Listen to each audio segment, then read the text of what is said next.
Hello everybody, welcome to this demo about using Infinity. So Infinity is a relatively new, to me anyway, project management tool. It has been around for a while and it's a really powerful task tracking app that I really love. And I sent out an email to my mailing list recently and said, this is one of the things that I'm using. And a few people said, we'd love to see the behind the scenes, show us a demo of how it all works in real life. So that's what we're going to do today. I will show you my setup within Infinity and see if there's anything there that you want to ask about. I am here to ask you, and I can see Steve there as well. So hello, Steve.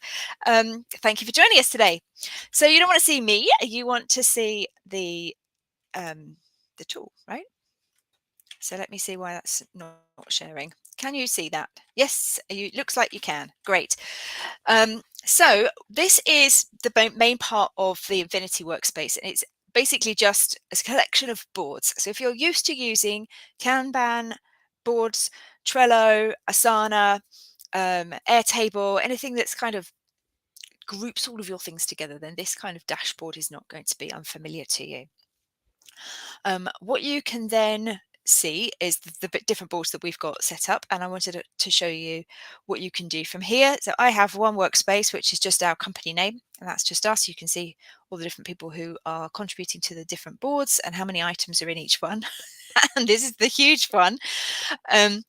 But there's all the normal stuff that you would expect from the profile. You can create profiles for your team, you can share it with other people. They've got developer options and an API, so you can interface it with other tools, all that kind of stuff. But really what you want to do is have a look at inside. So within a board, you have a collection of items that are thematically related. So you could have one for all of your projects, you could have one for your processes. If you have Process Street or a different type of document that does checklists and things, you might want to think about that too. So let's say all the stuff that we do within Forest School, but you didn't know that one of my side jobs was helping to run a Forest School. Well, we keep all of our Forest School term setup information in here. So this is our new term template, which I'm just going to show you as an example of what options are available to you, and you can create all the tasks. This is just a big template, and then what you want to do is we just duplicated that board when we set up the new term, and then we can just have different columns, just group it by labels, and each of these activities is then something I can drag and drop. I haven't actually done that, but or you can click into a task and add all of the different attributes in here. You can view things as a Gantt chart if that's the way you like. One of the downsides is it does always default to today. So of course this is no good for us because we did all of this last month. Seeing that there. And then you can also view it as a table. In fact, there's so many different ways you can view it, because from here you can create any of those things that you want to do.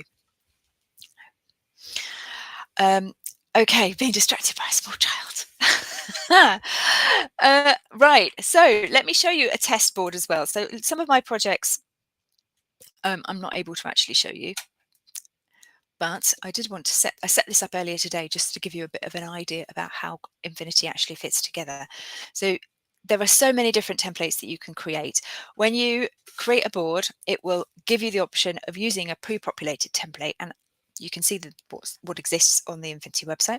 And then it also pre-populates it with demo data, which is helpful if you don't quite understand how the different fields link to each other, or how perhaps you might want to use it in the future. So if you know what you want to do, you can delete it, but I've kept the demo data for here. What this is showing you is how do we manage a number of different projects within one board itself. So there are 4 projects set up in here, 2 projects in the waiting pile, 1 on hold and 1 completed. So you could see if you were a PMO or trying to manage your own workload, you may want to do something like this. You just allocate every item in here a status of what project type it is. Is it waiting, on hold, or completed, and some blurb around that, and put a picture in if you want to. And they just give you your list of projects. If we don't want to see that as a table, we can just see that as a list, customize it, whatever we want to do. But then let's say we actually want to run these projects. So this current tasks view groups all the different individual items that relate to each of these projects. So if I open up one just to show you what's inside, you can see this.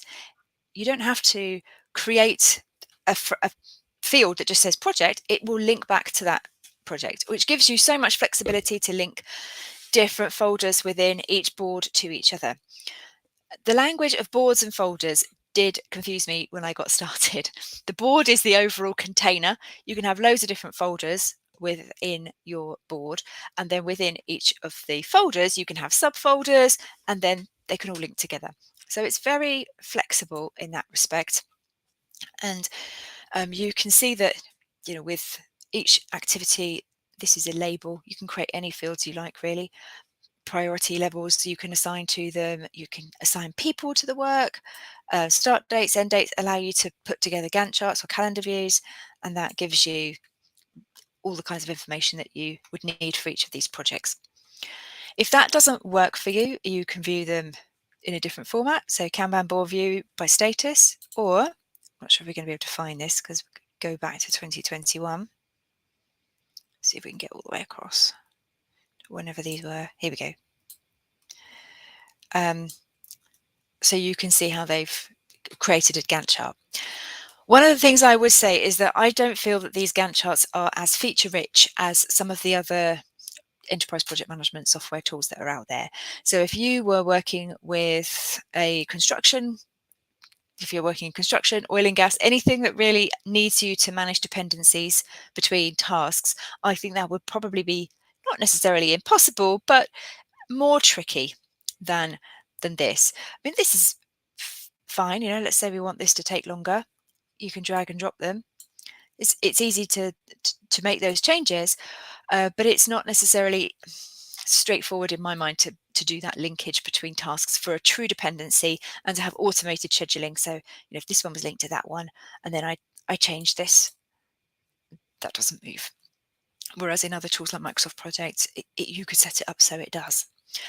So there are some limitations, but if you're using it relatively straightforward small projects like I am, then that's the kind of thing that you can do. So I've showed you the sample project board. I've showed you in different views. We can also create calendar. I'll show you calendar view in a second, actually. Someone asked me how it works for forms. So I wanted to show you the forms. Let me just have a quick check and see if there's any questions before we go any further. If you want to have a look, or if you want to ask me questions, then by all means, just drop them into the chat and I will try and pick them up. So forms, what we have on the Rebels Guide to Project Management website is a project management conferences article, which highlights all the different conferences that are happening around the world in the months to come. And we try to keep it up to date. So this is a list of everything that we've got there at the moment. As you can imagine, we're not on the internet all the time scouring for the upcoming conferences, but people do tell us what they hear about in their region, or if they're running an event, they will submit it and let us know so that we can update our listing. And that's what they use this form for. So this is the back end of the form where we've created it. We can edit the form to add in different things, change the style of the questions, make things required or not required, hide a field if we don't want to have all the fields out there, do some customization down here as well. So if you look at what the form looks like when people fill it in, I mean, you can customize these pictures and things as well, make it a bit prettier, but they can add their content, they can fill everything in, and they can click submit like any other Google form that you want to do, and the data pops out into here as automatically into a record. And because we've got the field that says, have we actually added it to the article, which is along here, we can say this one needs updating because Steve's got a new conference planned for the autumn.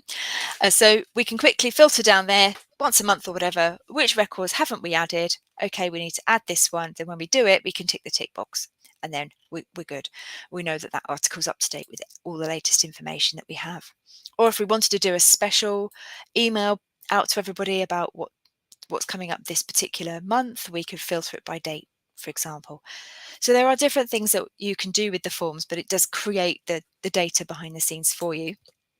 And calendar view, I'm not sure this is going to be particularly useful, but there is a calendar view as well for any of the data points. If you have dates on any of your items within a board, within a folder, it will come up in the calendar view.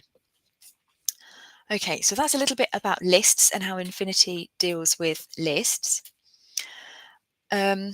Sub-items was something that I wanted to show you because we use those a lot, and we use those. I'll show you those in the Forest School board.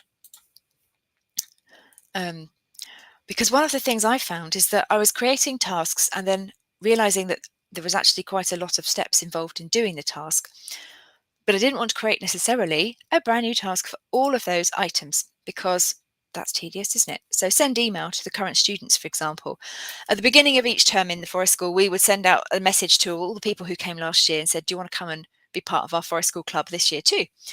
And because it's only an activity I do 3 times a year, it's kind of hard to remember what are the various different steps, what do I need to do, how can I duplicate this, I'm not starting from scratch. So we have this subtasks section, which is an attribute within the board, and it literally tells me what to do, and which is fine. I can tick the boxes and send it off, and then I know that the whole activity is done. I just change this to done. You can add some comments, you can add new attributes. If I want to add an attribute, you can choose any of these other types of things. We can link it to a different project. We can add a link. I could have created a progress bar instead if I wanted to track the project, the percent complete. So instead of saying in progress next, I could track it with percent complete. So there are lots of different options that you can do to add attributes to there. And that has reminded me of other things that we can do within here around automations. So I will also show you my automations.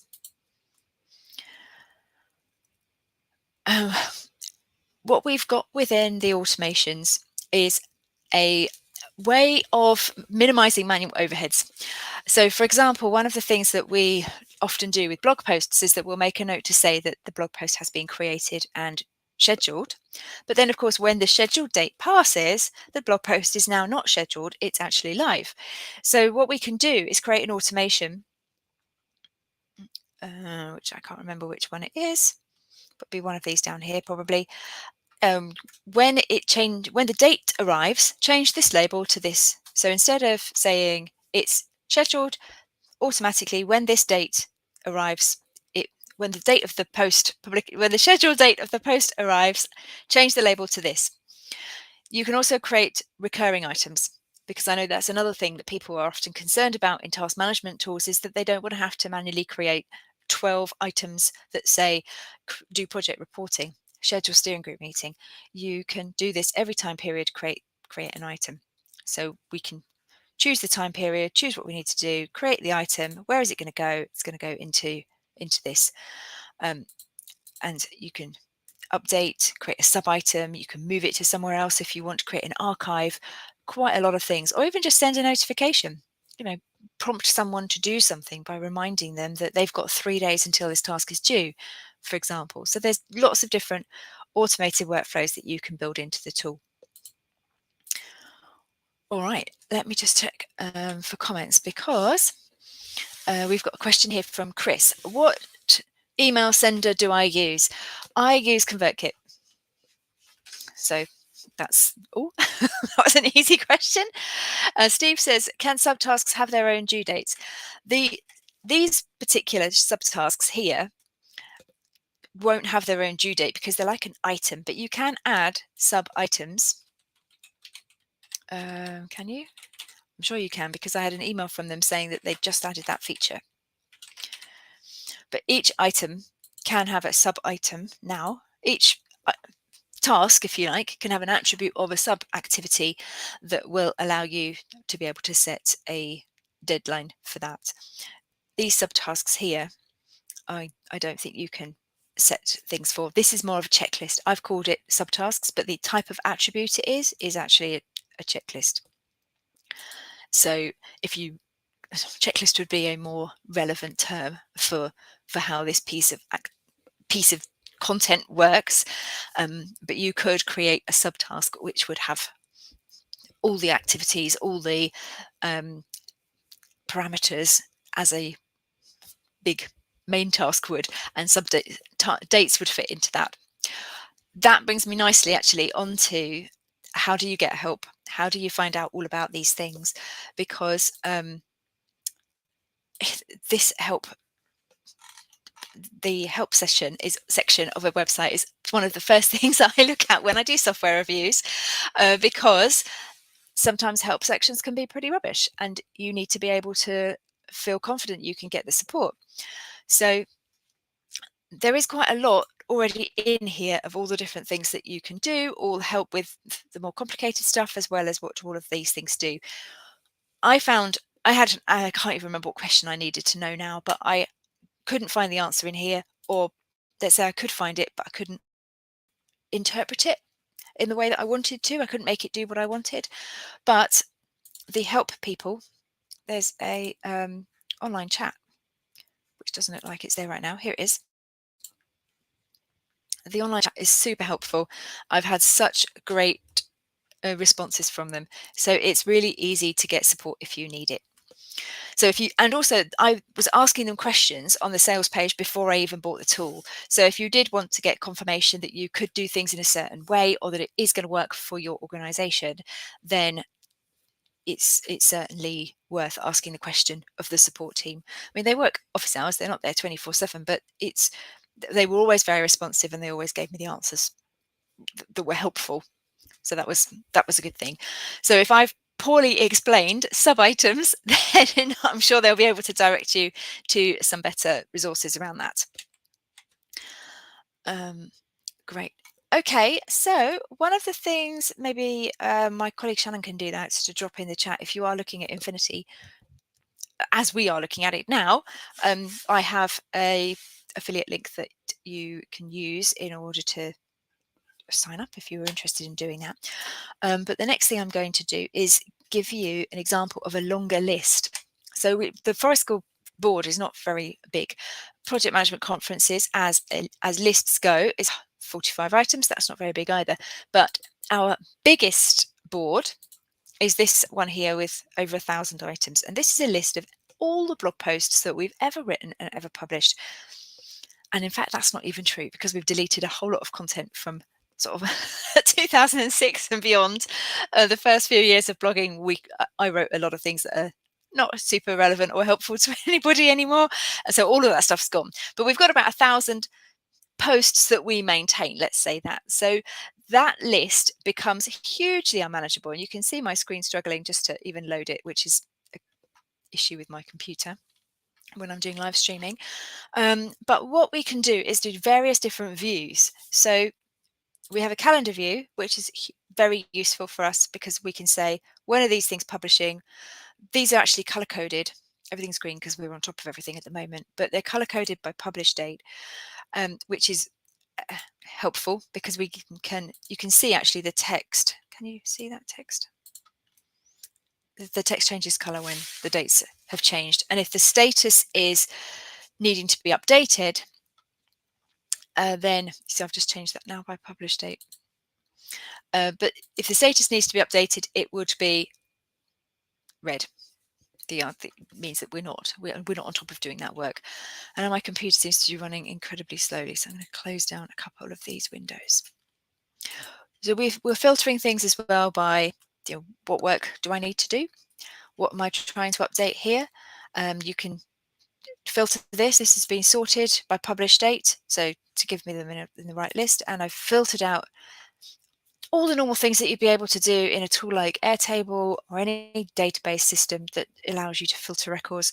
So show me the ones that I am supposed to be updating, show me the publish dates after 2013, and all of this stuff here.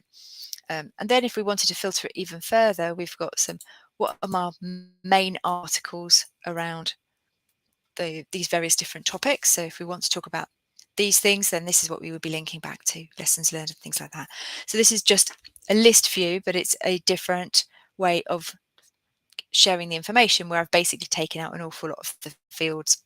And that's just been this customize tab here. So all the different fields that we keep the information from, we can turn them on and off. Right, I feel that's probably all the tips and the behind the scenes that I thought I'd be sharing today. I mean, I'm happy to dig into anything else or Let's expand some sub items there and see if anything different shows up. Let's see what we've got here. So Steve got it yesterday. Woohoo! Haven't explored it much. The price is right. It's much more powerful than Microsoft List, as Steve says, and it's a good database. So in terms of just being able to sort out a whole lot of tasks, I've dumped my whole to-do lists in there, and it's really, really helpful. I think the lifetime deal may well have finished yesterday, so I'm sorry we didn't get this earlier, but hopefully their pricing is still comparable to other project management tools, I would say. One of the things that I really like about it is sharing things with the team. I like being able to get email alerts because for all of this, let's all work in a hybrid way and manage everything in a tool. I still do a lot of stuff through my inbox, and I like to be able to add comments. I like to have an email when someone tags me in a comment so that I know that someone's looked at something. You can do comment reactions, and just it seems very intuitive to me. I admit that setting up my first board and trying to think about items within a board, folders within a board, and then items within a board, and using the overview tab, which shows you everything that's across the whole board, which is a really powerful search feature. That took a while to get my head around the different levels and the language of folders and boards, but it's not that hard really. It's no different from picking up jargon from any of the other tools. Everyone calls their elements of their tool something slightly different, and it's very straightforward, I think. Great. So, any other questions? There's nothing that's popped up there, but if you are reading it back and you can you're watching this back, or you're watching it at a different time and you've got questions and I haven't addressed them, or I haven't shown you the inside the way that you want to see, maybe you thought there were other features. There probably are. There's probably a whole load more features that I'm not actively using, but what I have shown you there is the main things I use it for. So task management, viewing tasks on a calendar. I don't use the Gantt chart feature very often. I use it for checklists, recurring tasks, forms. We do use it for CRM as well. So someone emailed me and asked me about that. I can't show you my contacts database, obviously, but we do have a contacts list in there as well, because you can customize all the fields, you can color code it, you can upload photos, you can do whatever you need to do to store the right kind of information for you. And while it is very flexible, it's also quite intuitive. I tried a couple of other tools. I did love Airtable, but I found Airtable very expensive and heavy for what we needed. And what else did we try? SmartSuite, which it felt like I had a couple of years SmartSuite would be really good, but it wasn't ready when we looked at it. So Notion, I tried as well. I felt that was it was too free. It was too flexible. You can do too much with it, and I didn't have the skills or the capability to work that out. Whereas what's basically a glorified Excel spreadsheet with extra bells and whistles and forms and views and calendars and Gantt charts bolted on is just right for the kind of multitask based things that we do. Some things have deadlines, and Gantt charts are useful for those kind of project plans, and some of the stuff we do doesn't particularly have a hard deadline, or it doesn't fit within a project, and those tasks we can manage through lists and views and other things. Great. Well, thank you very much for joining us on this demo. Hopefully that's been useful to you. And if you have any other questions, drop them underneath, join the chat, and I will get back to you if I can with the answers. If not, I'll try and point you to someone else who can. All right. Take care. Have a great weekend. Bye.